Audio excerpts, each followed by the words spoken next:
Good evening ladies and gentleman, कैसे हैं आप सभी लोग। हम लोग डीएलएड एंट्रेंस एग्जाम के लिए केमिस्ट्री को पूरा कर रहे हैं, रासायनिक विज्ञान को पूरा कर रहे हैं। ठीक है, तो इसमें हम 2 टॉपिक कर चुके हैं पहले ही। ठीक है, जिसमें हमारा जो पहला टॉपिक था वो था एसिड बेस एंड सॉल्ट, और उसके बाद जो दूसरा टॉपिक था वो था स्ट्रक्चर ऑफ एटम। तो 2 टॉपिक हम खत्म कर चुके हैं। आज ये हमारा तीसरा टॉपिक होने वाला है, भौतिक तथा रासायनिक बदलाव। भौतिक तथा रासायनिक बदलाव। तो सबसे पहले हम लोग पढ़ते हैं भौतिक बदलाव के बारे में। किसके बारे में पढ़ते हैं? भौतिक बदलाव के बारे में। ठीक,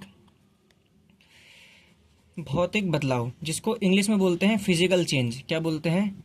फिजिकल चेंज। भौतिक परिवर्तन या भौतिक बदलाव जिसको हम बोलते हैं इंग्लिश में फिजिकल चेंज। क्या बोलते हैं? Physical change. तो भौतिक तथा रासायनिक परिवर्तन पढ़ रहे हैं। बदलाव को हम परिवर्तन बोलते हैं, तो आप परिवर्तन बोलो बदलाव बोलो, आपकी मर्जी है। ठीक है, तो हम पढ़ेंगे भौतिक परिवर्तन, फिजिकल चेंज। Physical change. ठीक है, भौतिक परिवर्तन किसे बोलते हैं? ठीक है, तो सबसे पहले हम बात करते हैं फिजिकल जो शब्द है, ये जो भौतिक शब्द है, इसका क्या मतलब होता है। फिजिकल का मतलब होता है, भौतिक का मतलब होता है, भौतिक का मतलब होता है ऐसी कोई भी चीज़ जो है हम अपने आंखों से देख के बता सकते हैं। ऐसी कोई भी चीज़ जो ना हमें दिख रही हो, उसको बोलते हैं फिजिकल। जैसे हमने एक कई बार बोलते हैं ना, जैसे फिजिकल बॉडी बोलते हैं ना, फिजिकल बॉडी हम बोलते हैं कि भाई इसकी फिजिकल फिटनेस तो बहुत अच्छी है। तो फिजिकल का मतलब क्या है? उसकी बॉडी जो हमें दिखाई दे रही है, उसके मसल्स जो हमें दिखाई दे रहे हैं, तभी तो हम बोलते हैं फिजिकल फिटनेस। तो जो फिजिकल शब्द होता है ना, भौतिक शब्द होता है, इसका मतलब वो चीज़ होता है जो हमें क्या है, दिखाई देता है, जो हमें आंखों से दिखाई देता है। ठीक है, आंखों से दिखाई देता है, तो फिजिकल शब्द का मतलब ये होता है। ठीक है, तो अब बात करते हैं फिजिकल प्रॉपर्टी की। किसकी बात करते हैं? फिजिकल प्रॉपर्टी की। Physical property, PROPERTY, physical property. ठीक है, किसकी बात करते हैं? फिजिकल प्रॉपर्टी, भौतिक गुण की। भौतिक गुण की। तो भौतिक गुण किसे कहते हैं? भौतिक गुण उन गुणों को कहते हैं जो हम अपने आंखों से देख सकते हैं। हम आंखों से कौन कौन से गुण देख सकते हैं? किसी भी पदार्थ का हम आंखों से कौन कौन सा गुण देख सकते हैं? हम किसी पदार्थ का आकार अपने आंखों से देख सकते हैं। ठीक है, आकार का मतलब होता है शेप। क्या होता है? शेप। तो आप किसी भी चीज़ को देख के बता सकते हो ना, उसका शेप क्या है, उसका आकार क्या है, वो गोल है, वो चौकोर है, वो ट्राइंगल के शेप में है, किस शेप में है, तो ये चीज़ तो आप देख के बता सकते हो। तो जो आकार होता है वो एक भौतिक गुण होता है। ऐसे होता है हमारा साइज, किसी चीज़ की लंबाई। ठीक है, लंबाई, ऊंचाई, चौड़ाई, जो साइज होता है वो भी हम देख के बता सकते हैं कि भाई बड़ा है कोई चीज़ की, कोई चीज़ छोटा है। किसी चीज़ की अवस्था, किसी चीज़ की अवस्था, ठीक है, वो भी हम देख के बता सकते हैं। स्टेट, अवस्था का मतलब होता है कोई चीज़ सॉलिड है, लिक्विड है या गैस है, ठोस है, द्रव्य है या गैस है, ये भी तो हम देख के बता सकते हैं ना। तो शेप हो गया, साइज हो गया, स्टेट हो गया। ठीक है, इसके अलावा कलर, रंग जो होता है, ये सभी चीज़ें हम किसी चीज़ की देख के बता सकते हैं कि क्या है। किस चीज़ की हम क्या कर सकते हैं? देख के बता सकते हैं कि क्या है। तो इन चीज़ों को ना हम भौतिक गुण बोलते हैं। इन चीज़ों को क्या बोलते हैं? भौतिक गुण कहते हैं। और कभी भी जब किसी चीज़ के भौतिक गुणों में बदलाव आता है, किसी चीज़ के भौतिक गुण में क्या आता है? भौतिक गुण में परिवर्तन आता है, तो उसी परिवर्तन को क्या बोलते हैं? भौतिक गुण में परिवर्तन को क्या बोलते हैं? भौतिक परिवर्तन कहते हैं। भौतिक परिवर्तन कहते हैं। भौतिक परिवर्तन कहते हैं। कहने का मतलब ये है कि भौतिक गुण कौन कौन से होते हैं? भौतिक गुण कौन कौन से होते हैं हमारे? आकार, लंबाई, अवस्था और रंग, शेप, साइज, स्टेट और कलर। तो किसी भी चीज़ के शेप में अगर बदलाव आएगा, परिवर्तन आएगा, तो उसको कौन सा परिवर्तन बोलेंगे? भौतिक परिवर्तन। किसी चीज़ की लंबाई में परिवर्तन आएगा तो उसको बोलेंगे भौतिक परिवर्तन। अवस्था में, ठीक है, तो भौतिक परिवर्तन। रंग में चेंज आएगा तो भौतिक परिवर्तन। इसके भतेरों एग्जाम्पल आ जाएंगे। इसके क्या आ जाएंगे? भतेरों एग्जाम्पल आ जाएंगे। ठीक है, एग्जाम्पल लेते हैं, जैसे कि हम लोहे को पीट कर पतली चादर बना सकते हैं। लोहे को पीट कर हमने क्या बता दिया? पीट कर चादर बना दिया। तो लोहा था हमारे पास, लोहे का डंडा था या कुछ भी था, उसको पीट के हमने चादर बना दिया। तो अगर मैं उसको पीट के एकदम पतला चादर बना दूंगा तो क्या चीज़? उसका आकार में बदलाव आएगा। किस में बदलाव आएगा? आकार में। ठीक है, अब ध्यान दो, मान लो आपके पास एक लोहे का रॉड था और लोहे को रॉड को आपने पीट के चादर बना दिया, तो आप वो जो चादर आपने बनाया, अब उस चादर को पीट कर आप वापस लोहे का रॉड भी बना सकते हो। सिंपल सी बात ये है। ठीक है, तो जितने भी भौतिक बदलाव होते हैं ना, ज़्यादातर भौतिक बदलाव को आप वापस क्या कर सकते हो? पहले की तरह कर सकते हो, वापस पुनः वापस पहले जैसा बना सकते हो। तो लोहे को पीटकर चादर बना दिया, और चादर को वापस पीटकर पहले जैसा भी बना सकते हो, पहले जैसा लोहा था। ठीक, ऐसे ही भतेरो एग्जाम्पल हो सकते हैं। ठीक है, जैसे कि हमारा पानी था, पानी को हमने ठंडा करके क्या कर दिया, जमा दिया, और पानी को हमने बना दिया बर्फ़। क्या बना दिया हमने, बर्फ़। तो पानी जो होता है वो द्रव्य होता है, ठीक है, और जो बर्फ़ होता है वो क्या होता है, ठोस होता है। तो लिक्विड से किस में बदल गया, ये सॉलिड में। तो यहाँ पे अवस्था में बदलाव आया है। किस में बदलाव आया है, अवस्था में। और आप बर्फ़ को वापस किस में बदल सकते हो, पानी में, और पानी को बदल सकते हो बर्फ़ में। तो ये भी हम वापस क्या कर सकते हैं, पुनः पहले जैसा कर सकते हैं। तो ये सारे भौतिक बदलाव हैं हमारे। ठीक है, और भी भौतिक बदलाव है, जैसे कि हमारा चौक का जो पाउडर होता है, ठीक है, जो हमारा चौक पाउडर होता है, ठीक है, हम एक चौक लेंगे, उस चौक को घिस घिस के पाउडर बना देंगे, और वापस पाउडर में पानी वानी मिला के वापस उस पाउडर से क्या बना सकते हैं, हम चौक बना सकते हैं। तो भौतिक बदलाव बहुत आसान से बदलाव होते हैं। जितने भी बदलावों में सिर्फ लंबाई चौड़ाई ये सब बदलाव आते हैं, उसको भौतिक बदलाव कहते हैं। ठीक है, भौतिक बदलाव को आप वापस पहले की तरह बना सकते हो। ठीक है, ये भी चीज़ आपको याद रखना है कि भौतिक बदलाव को हम वापस पहले की तरह कर सकते हैं, भौतिक परिवर्तन को वापस हम पहले की तरह कर सकते हैं।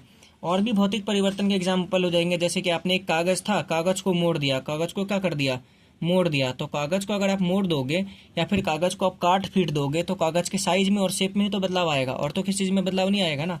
तो ये सारे के सारे जो एग्जाम्पल है ये किसके हैं, भौतिक बदलाव के उदाहरण हैं। अब कुछ छोटी मोटी चीज़ें हैं वो याद रखना आप। ठीक है, जैसे कि अगर एक चीज़ होता है जिसको बोलते हैं डक्टिलिटी, एक चीज़ होता है जिसको हम क्या बोलते हैं, डक्टिलिटी। ठीक है, हिंदी में बोलते हैं तन्यता, हिंदी में क्या बोलते हैं, तन्यता। ठीक है, डक्टिलिटी किसे कहते हैं, हम ना किसी भी धातु को, किसी भी मेटल को पीट पीट कर उसकी लंबी तार बना सकते हैं, उसकी क्या कर सकते हैं, लंबी तार बना सकते हैं। ठीक है, तो किसी भी धातु को पीट पीट कर उसकी लंबी तार बनाया जा सकता है। इसी गुण को क्या बोलते हैं, हम तन्यता कहते हैं। इसी गुण को क्या बोलते हैं, हम तन्यता कहते हैं। तो याद रखना, ता से तन्यता और ता से तार, ता से तार। सबसे ज़्यादा अगर तन्यता वाला धातु पूछा जाए आपसे तो वो होता है सोना। क्या होता है, सोना। ठीक है, 1 ग्राम सोना से 2 किलोमीटर लंबी तार बनाया जा सकता है। ठीक है, आगे एक शब्द होता है मल्लीएबिलिटी। क्या होता है, मल्लीएबिलिटी। ठीक है, मल्लीएबिलिटी को बोलते हैं इंग्लिश में, हिंदी में आघात वर्धनीयता, आघात वर्धनीयता। ठीक है, मल्लीएबिलिटी का मतलब होता है किसी भी हम धातु को पीट पीट करना उसकी चादर बना सकते हैं, उसकी बहुत पतली पतली क्या बना सकते हैं, सीट बना सकते हैं, इस तरीके की कुछ सीट पतली पतली। ठीक है, कोई भी धातु होगा उसको पीट पीट कर हम उसका चादर बना सकते हैं। इसको क्या बोलते हैं, मल्लीएबिलिटी बोलते हैं, आघात वर्धनीयता बोलते हैं। और सबसे ज़्यादा मल्लीएबिलिटी, सबसे ज़्यादा आघात वर्धनीयता भी किस में होता है, सोने में ही होता है, सोने में ही होता है, गोल्ड में ही क्या होता है। तो ये सारे के सारे जो चीज़ें थी हमने पढ़ा फिजिकल चेंज के बारे में, भौतिक परिवर्तन के बारे में। तो भौतिक परिवर्तन जो बेसिकली हमने पढ़ लिया, क्या क्या पढ़ लिया, जो भौतिक परिवर्तन होता है उसे कैसे कहते हैं। तो भौतिक परिवर्तन किसे कहते हैं, जब किस चीज़ में परिवर्तन आए, भौतिक गुणों में। तो जब भौतिक गुण में जब परिवर्तन आता है तो उसको कौन सा परिवर्तन कहते हैं, भौतिक परिवर्तन। और भौतिक गुण कौन कौन से होते हैं आपके, आकार हो जाता है, ठीक है, लंबाई हो जाती है, ठीक है, लंबाई चौड़ाई ऊंचाई आकार हो जाएगा, रंग हो जाएगा, ठीक है, अवस्था हो जाएगा। तो ये सभी चीज़ें आपके क्या होते हैं, भौतिक गुण होते हैं। भौतिक गुण के भतेरों आपको एग्जाम्पल याद रखने हैं। ठीक है, बहुत सारे एग्जाम्पल मैंने आपको बता दिए, जैसे कि कागज़ को आपने काट दिया, कागज़ को आपने काट दिया, मोड़ दिया, मरोड़ दिया, कुछ भी कर दिया, तो कागज़ का क्या होगा, आकार लंबाई इन सब में बदलाव आएगा। बर्फ़ को आपने क्या कर दिया, पिघलाकर पानी में बदल दिया, पानी को वापस बर्फ़ में बदल दिया, या पानी को आपने गर्म करके भाप बना दिया, और भाप को आप वापस पानी भी बना सकते हो। तो ये सारा का सारा भौतिक परिवर्तन के क्या थे, आपके एग्जाम्पल थे। और क्या थे, एग्जाम्पल थे। इसके अलावा आप लोहे को पीट पीट कर तार बना सकते हो, लोहे को पीट पीट कर चादर बना सकते हो, लोहे के अलावा कुछ और भी आ सकता है। ये सब भौतिक परिवर्तन के एग्जाम्पल है। अगली बात, जो भौतिक परिवर्तन होते हैं, ज़्यादातर भौतिक परिवर्तन को आप रिवर्स कर सकते हो, आप क्या कर सकते हो, रिवर्स कर सकते हो, पुनः पहले की तरह बना सकते हो। पुनः कैसे बना सकते हो, पहले की तरह बना सकते हो। जैसे कि बर्फ़ को पानी बनाया तो वापस पानी से बर्फ़ बना सकते हो। ठीक है, कागज़ को मोड़ दिया आपने, वापस कागज़ को पहले की तरह कर सकते हो खोल कर। तो भौतिक परिवर्तन के बारे में खास बात यह है कि आप इसको वापस पहले की तरह बना सकते हो। ठीक है। भौतिक परिवर्तन में एक खास बात आप ये भी देखोगे, भौतिक परिवर्तन में ना कभी कोई नई चीज़ नहीं बनती। भौतिक परिवर्तन में कभी कोई नई चीज़ नहीं बनती, ये ध्यान रखना। कहने का मतलब यह है कि अगर आपने कागज़ को काट दिया तो कागज़ का तो सिर्फ साइज बदला ना, लेकिन कुछ नया थोड़ी बन गया। तो जो कागज़ को अगर आपने बीच से काट दिया तो दो कागज़ बन गए हमारे पास, कुछ नया चीज़ तो बना नहीं। ठीक है। ऐसे ही अगर आपने लोहे को पीट पीट कर उसका तार बना दिया तो तार जो बन गया वो तार भी तो लोहा ही था, कुछ नया तो नहीं बना ना, सिंपल सी बात है। या फिर आपने बर्फ़ को पानी में बदल दिया या फिर पानी को बर्फ़ में, तो जो भी चीज़ थी वो थी तो एक्चुअल पानी ही ना, कुछ नया तो नहीं बना ना, बस उसका अवस्था बदल गया था। तो याद रखना है भौतिक परिवर्तन में कभी भी कोई नई चीज़ नहीं बनती, कोई भी नई चीज़ नहीं बनती। ठीक है। तो ये आपका भौतिक परिवर्तन था। अब हम पढ़ेंगे रासायनिक परिवर्तन। अब हम क्या पढ़ेंगे? रासायनिक परिवर्तन। रासायनिक परिवर्तन, रासायनिक बदलाव, केमिकल चेंज। क्या पढ़ेंगे? Chemical change, chemical change. ठीक है। तो केमिकल चेंज पढ़ने से पहले आपको मैं थोड़ी बहुत ना रासायनिक अभिक्रिया का जानकारी दे देता हूँ। किसका जानकारी दे देता हूँ? रासायनिक अभिक्रिया। रासायनिक परिवर्तन पढ़ने से पहले आपको रासायनिक अभिक्रिया का थोड़ा बहुत जानकारी दे देता हूँ। Chemical reaction. क्या?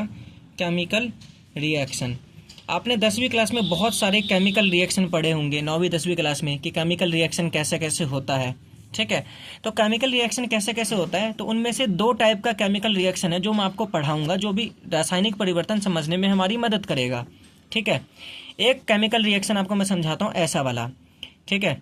क्या होता है? एक केमिकल रिएक्शन ऐसा होता है जिसमें ना एक अकेला होता है ए और इसमें एक जुड़ता है बी। इसमें एक क्या जुड़ता है? बी।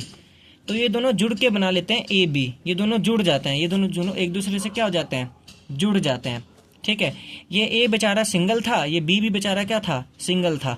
तो ए और बी दोनों सिंगल थे, दोनों सिंगल एक दूसरे से जुड़ के कपल बन गए और दोनों बन गए बी, ए बी। ठीक है। एग्जाम्पल के तौर पे आपको मैं जैसे बताता हूँ, यहाँ पे मैंने ले लिया Fe। यहाँ पे मैंने क्या ले लिया? Fe। Fe मतलब लोहा। प्लस में मैंने ले लिया O2। O2 मतलब क्या है? ऑक्सीजन। तो यहाँ पे लोहा अकेला था और यहाँ पे ऑक्सीजन अकेला था। आपको ये नहीं देखना कि O के साथ 2 लगा है, आप ये देखो बस कि यहाँ पे ऑक्सीजन है और तो कुछ नहीं है ना, इसके साथ ऑक्सीजन है बस ये। तो यहाँ पे लोहा अकेला था, यहाँ पे ऑक्सीजन अकेला था। तो दोनों अकेले थे, सिंगल सिंगल थे, तो सिंगल दोनों एक दूसरे से मिलकर क्या बना लेंगे? डबल बना लेंगे। तो आपको तरीका तो मैंने बता ही रखा है। यहाँ पे लिखो Fe और यहाँ पे लिखो O। तो Fe का जो वैलेंसी होता है वो होता है 3 और ऑक्सीजन का होता है 2। तो Fe और इसको मल्टीप्लाई कर दो तो क्या बनेगा? Fe मल्टीप्लाई होगा 2 से तो 2 और ऑक्सीजन मल्टीप्लाई होगा 3 से तो Fe2O3। Fe2O3 इसको बोलते हैं ferrous oxide. Ferrous oxide. Fe तो फेरस था और O से क्या बन जाता है हमारा? ऑक्साइड बन जाता है। ठीक है। तो लोहा ऑक्साइड, लोहा ऑक्साइड। ठीक है। तो इस तरीके का एक रिएक्शन होता है। और भी इसके एग्जांपल हम ले सकते हैं, जैसे कि Mg प्लस में O2। Mg प्लस में O2। ये मैग्नीशियम यहाँ पे अकेला है और यहाँ पे ऑक्सीजन अकेला है, तो ये बेचारा भी सिंगल और ये बेचारा भी सिंगल। तो दोनों ने एक दूसरे को देखा, अब दोनों क्या कर लेंगे? कपल बन जाएंगे। ठीक है। तो वैसा ही सेम रिएक्शन कराना है जैसे मैंने आपको बताया था, क्रॉस मल्टीप्लाई वाला तरीका। तो यहाँ पे Mg लिखा, इधर क्या लिखा? O लिखा। तो मैंने आपको बोला था बेशक O2 है तो आपको O2 से मतलब नहीं है, बस देखो यहाँ पे सिर्फ ऑक्सीजन, आप ये सोचो। तो Mg के नीचे 2 लिखा, ऑक्सीजन के नीचे 2 लिखा, क्योंकि दोनों का 2 2 होता है। अब 2 कम 2 और 2 कम 2 कट गया, दोनों तो सेम हो गया। तो Mg और O सिंपल क्या बन जाएंगे? MgO। 1 और 1 मल्टीप्लाई हो गया तो MgO। Magnesium oxide. Mg 1 से मल्टीप्लाई हो गया, ऑक्सीजन 1 से, तो मैग्नीशियम ऑक्साइड MgO। ठीक है। Magnesium oxide. ठीक है। Magnesium oxide. थोड़ा सा पेज खत्म हो गया है तो थोड़ा हैंडराइटिंग खराब हो गया नीचे। ठीक है। इसको सही से लिख लेना, ऑक्साइड को। मैग्नीशियम ऑक्साइड में पीछे वाले पन्ने में लिख देता हूँ। ठीक। तो Mg जो है वो O2 के साथ रिएक्ट करेगा। ठीक है। मैग्नीशियम अकेला, ऑक्सीजन बेचारा अकेला, तो यहाँ पे लिखा Mg, यहाँ पे लिखा O। Mg का भी 2, ऑक्सीजन का भी 2। तो बता था जब सेम होता है 2 कम 2 2 कम 2, जब भी कट रहे हो, डिवाइड हो रहे हो पहाड़े से, तो डिवाइड करना होता है। तो Mg 1 से, ऑक्सीजन 1 से, तो क्या बनेगा? MgO। MgO। और भी एग्जाम्पल ले सकते हैं, जैसे कि Na प्लस में Cl। ठीक है। Na प्लस में Cl। तो यहाँ पे सोडियम बेचारा अकेला और क्लोरीन बेचारा अकेला। तो दोनों का होता है एक एक, सोडियम इधर लिखा, Cl इधर लिखा, एक एक होता है दोनों का, तो क्रॉस मल्टीप्लाई करके बन गया NaCl। ठीक है, कॉमन सेंस की बात है। जब भी आपको ऐसा दिख जाए कि यहाँ पे एक अकेला बचा रहा है, यहाँ पे एक अकेला बचा रहा है, तो दोनों हमेशा जुड़ के क्या बन जाएंगे, डबल बन जाएंगे। क्या बन जाएंगे, डबल। तो एक तरीके का तो रिएक्शन ये होता है। ठीक है, ये दोनों एक दूसरे से जुड़ जाते हैं, कंबाइन हो जाता है, कंबाइन हो जाते हैं। ठीक है, इसलिए इस रिएक्शन का नाम भी दिया जाता है कॉम्बिनेशन रिएक्शन। क्या बोलते हैं हम, कॉम्बिनेशन रिएक्शन। इसलिए रिएक्शन को बोला भी जाता है कॉम्बिनेशन रिएक्शन। ठीक है, अगला जो टाइप का हम रिएक्शन पढ़ेंगे, इस रिएक्शन के टाइप में क्या होता है कि ऐसा कुछ होता है, पहले से एक जोड़ा बना होता है AB। ठीक है, पहले से एक जोड़ा बना होता है AB, और एक प्लस में आता है तीसरा बंदा C। प्लस में तीसरा बंदा क्या आता है, C। तो ये बेचारे तो पहले से जोड़े में है, कपल है, और ये तीसरा बंदा आता है सिंगल। तो भाई अब मान लो कि दो बंदे एक साथ हैं। ठीक है, ये बेचारा इनका अच्छा खासा जोड़ा चल रहा है, रिश्ता चल रहा है, एक तीसरा बंदा आया C। तो इस C को जलन होता है ना, और ये C क्या करेगा, जलन में आएगा और इनका रिश्ता तोड़ देगा, बोलेगा हट यहाँ से। वो A को क्या कर देगा, हटा देगा, और बना देगा CB। C ने A को हटा दिया तो बन गया यहाँ पे CB, और जो A निकल चुका था उसको क्या निकाल दो, बाहर निकाल दो। तो एक इस तरीके का भी रिएक्शन होता है। ठीक है, जैसे एक एग्जांपल देता हूँ मैं आपको। यहाँ पे मैंने लिखा HCl। क्या लिखा है मैंने, HCl। यहाँ पे मैंने लिखा HCl। ठीक है,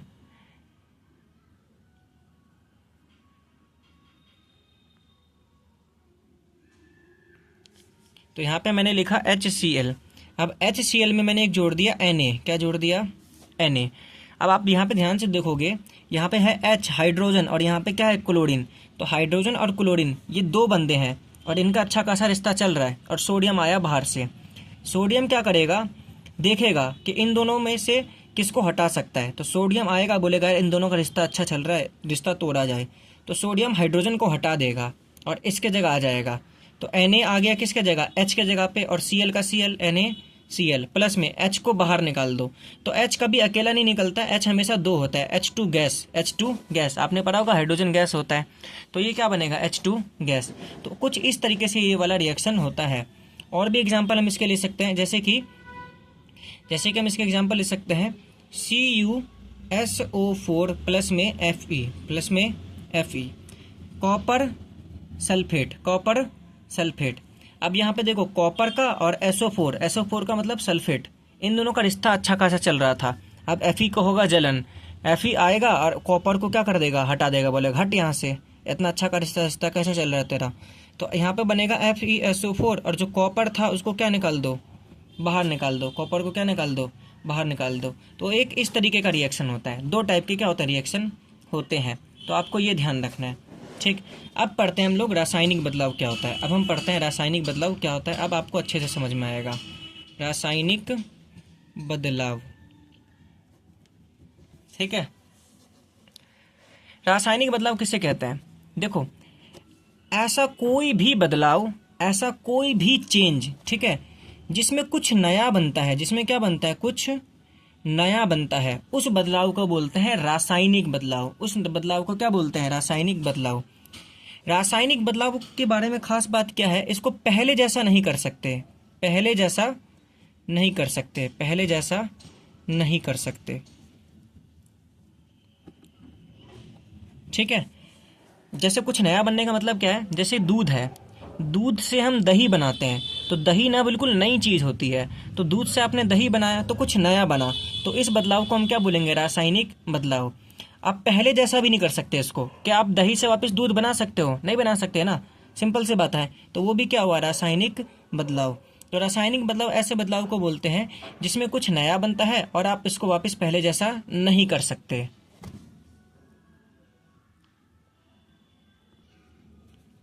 अब जो है हम लोग जैसे रासायनिक बदलाव के बहुत सारे एग्जाम्पल ले सकते हैं।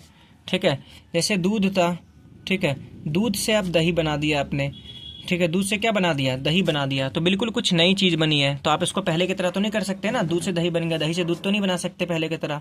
तो बिल्कुल जिसमें नई चीज़ कुछ बनता है उसको बोलते हैं रासायनिक बदलाव।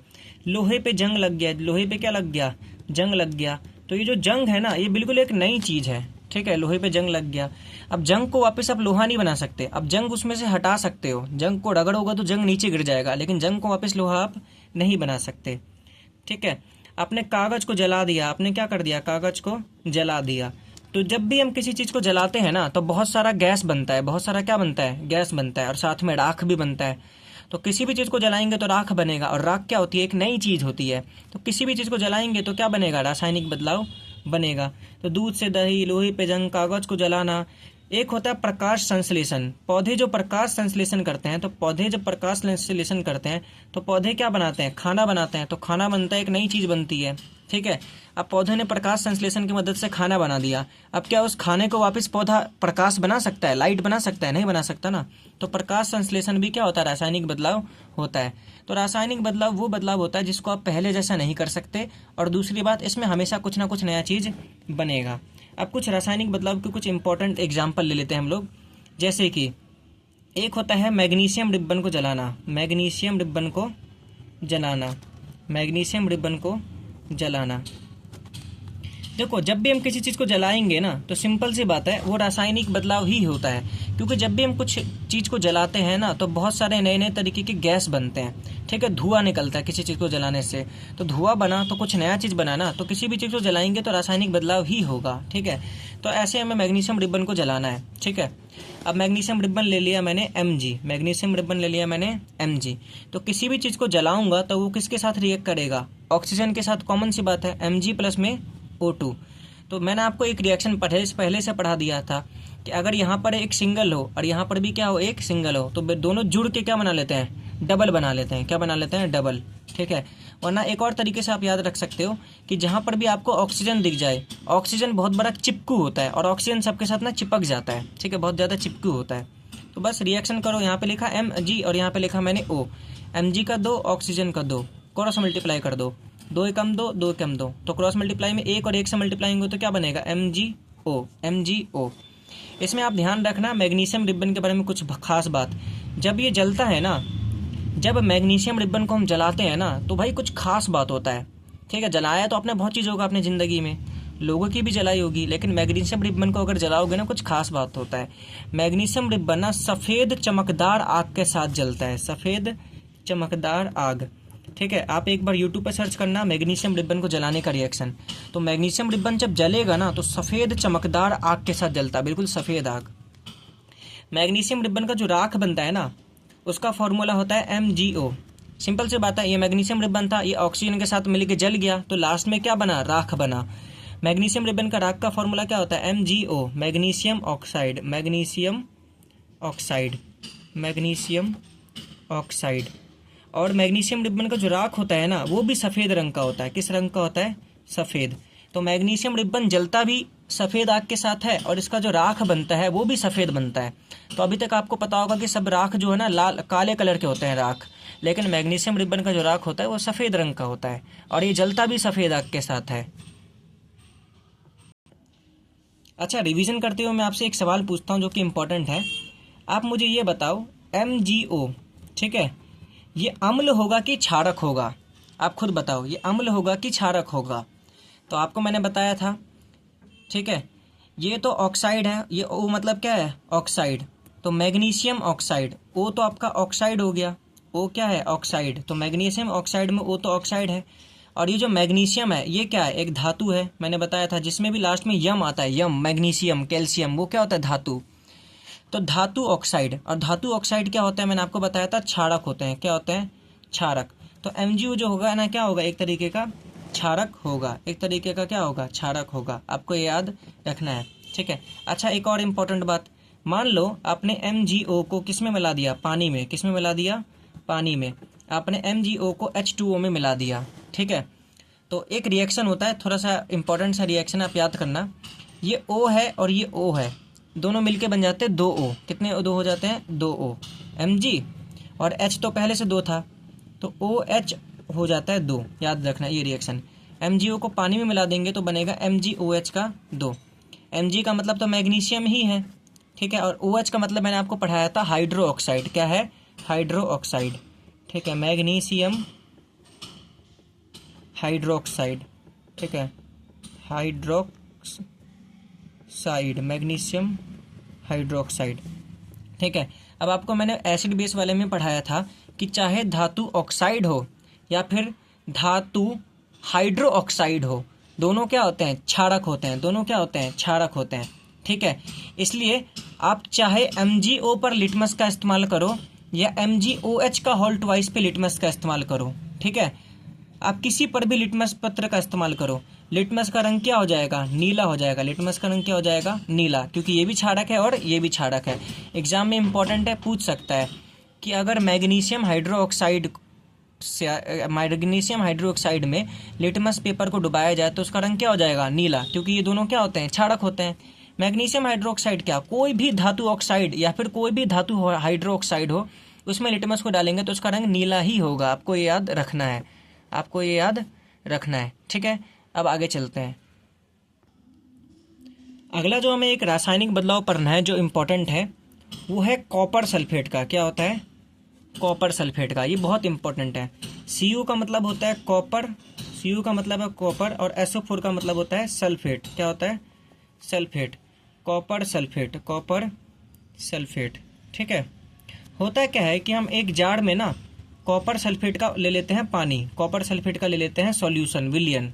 ठीक है, ये है हमारा कॉपर सल्फेट, ये हमारा क्या है, कॉपर सल्फेट। कॉपर सल्फेट का जो कलर होता है ना, याद रखना, वो होता है नीला। क्या होता है, ब्लू। क्या होता है, ब्लू। लेकिन अगर मैं कॉपर सल्फेट के अंदर ना एक लोहे की कील डाल दूं, क्या डाल दूं, लोहे की कील।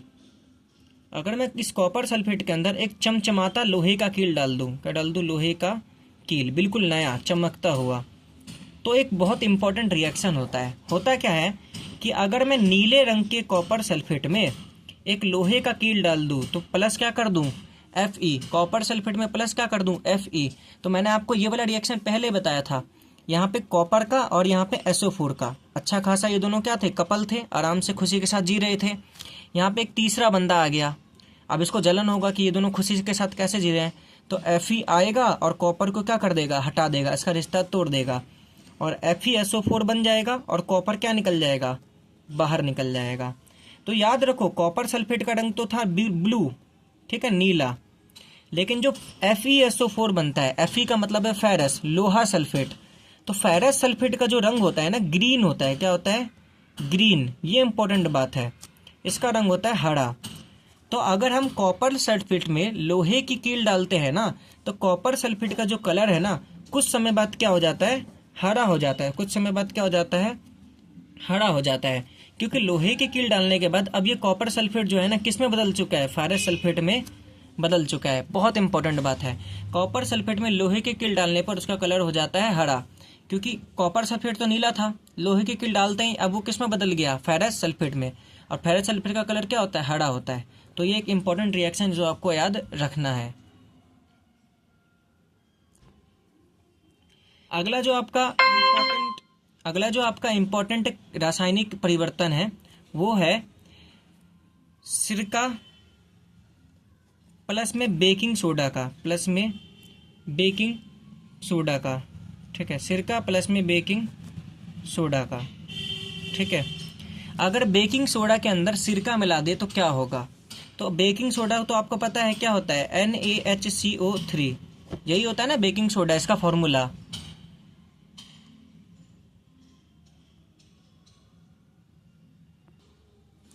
तो ये हमारा बेकिंग सोडा है, अब इसके अंदर मिला देंगे सिरका, इसके अंदर क्या मिला देंगे, सिरका। ठीक है, आपको मैंने बताया था सिरके के अंदर जो है ना, जो एसिड होता है उसको बोलते हैं एसिटिक अम्ल। तो बेकिंग सोडा इसके साथ कुछ ना कुछ रिएक्शन करेगा। आपको मैंने बोला था कि ये याद करना ही नहीं है, जहाँ पर भी आपको CO3 दिख जाए जिस भी रिएक्शन में, उसमें से क्या निकाल देना है, CO2 निकाल देना है। पहले भी मैंने आपको पढ़ाया था ये, तो याद रखना, बेकिंग सोडा अगर सिरका के साथ अभिक्रिया करता है तो कौन सा गैस बनता है, CO2 गैस बनता है। ठीक है, और एक और चीज़ अब हम बात करेंगे कि अगर इस CO2 गैस का अगर हमें पता करना है, इस CO2 गैस का टेस्ट करना है तो कैसे टेस्ट होता है। तो CO2 गैस का जो टेस्ट होता है ना, हम करते हैं किससे, लाइम वाटर से। किससे टेस्ट करते हैं, लाइम वाटर से, चूना पानी टेस्ट से। किससे टेस्ट करते हैं, चूना पानी टेस्ट से। ठीक है, चूना पानी टेस्ट से। जब हम CO2 गैस को चूना पानी में से गुजारते हैं ना, तो चूना पानी का जो रंग है ना, वो दूधिया हो जाता है। क्या हो जाता है, दूधिया हो जाता है। आपको ये याद रखना है। ठीक है, अगर मैंने चूना पानी में से कोई गैस गुजारा और चूना पानी का रंग दूधिया हो गया, इसका मतलब है जो गैस मैंने चूना पानी में से गुजारा था वो गैस कौन सा गैस था? CO2 गैस था। देखो एक्चुअल रिएक्शन क्या होता है चूना पानी टेस्ट में, वो भी जानना आपके लिए ज़रूरी है। ठीक है, चूना पानी जो होता है उसका फॉर्मूला होता है CaOH का होल ट्वाइस। वैसे तो मैं आपको पहले भी करा चुका हूँ लेकिन वापस करा रहा हूँ, प्लस में CO2 गैस। ठीक है, चूना पानी है, इसमें से मैंने पास किया है CO2। ठीक है, क्या पास किया है? CO2। तो क्या होता है, यहाँ का जो Ca होता है ना और यहाँ का जो CO2 होता है, ये दोनों जुड़ जाते हैं और बनाते हैं CaCO3, कैल्शियम कार्बोनेट। क्या बनाते हैं? Calcium carbonate, calcium carbonate. ठीक है, ये बनाते हैं। और जो बाकी होता है ना, ये जो OH होता है बाकी, तो ये OH जो है H2O बन के निकल जाता है, पानी बन के निकल जाता है। ये जो कैल्शियम कार्बोनेट होता है ना, इसी की वजह से ना दूधिया हो जाता है रंग। क्या रंग हो जाता है? दूधिया। इससे पहले भी कराया था, इसलिए इसको इस बार मैंने थोड़ा जल्दी करा दिया है। ठीक है, अगर आपको समझना है तो एसिड बेस वाला जो वीडियो है इसमें जाके आप वापस देख सकते हो चूना पानी टेस्ट के बारे में। अब इस वीडियो को हम यहीं पे ख़त्म कर रहे हैं। ठीक है, रासायनिक बदलाव को। अब इस वीडियो के इस टॉपिक के अगले पार्ट में, जो कि फाइनल पार्ट होने वाला है, ख़त्म हो जाएगा अगले वीडियो में ये टॉपिक पूरा का पूरा। ठीक है, इस वीडियो के अगले पार्ट में हम पढ़ेंगे रस्ट के बारे में। रस्ट मतलब जंग लगने के बारे में पढ़ेंगे। किसके बारे में पढ़ेंगे? जंग लगने के बारे में पढ़ेंगे। और ये पढ़ेंगे कि रस्ट से बचाव, जंग लगने से बचने के तरीके कौन कौन से हैं। जंग लगने से बचने के तरीके कौन कौन से हैं। ठीक है, और साथ साथ में उसके बाद हम पढ़ेंगे क्रिस्टलीकरण क्या होता है, क्रिस्टलीकरण क्या होता है। ठीक है, तो हमारे ये दोनों टॉपिक बाकी है जो कि हम अगले वीडियो में ख़त्म कर देंगे, अगले वीडियो में ख़त्म कर देंगे। और आपका ये टॉपिक भी पूरा ख़त्म हो जाएगा सिर्फ और सिर्फ 2 पार्ट्स के अंदर। Thank you. ऐसे पढ़े और आगे बढ़े।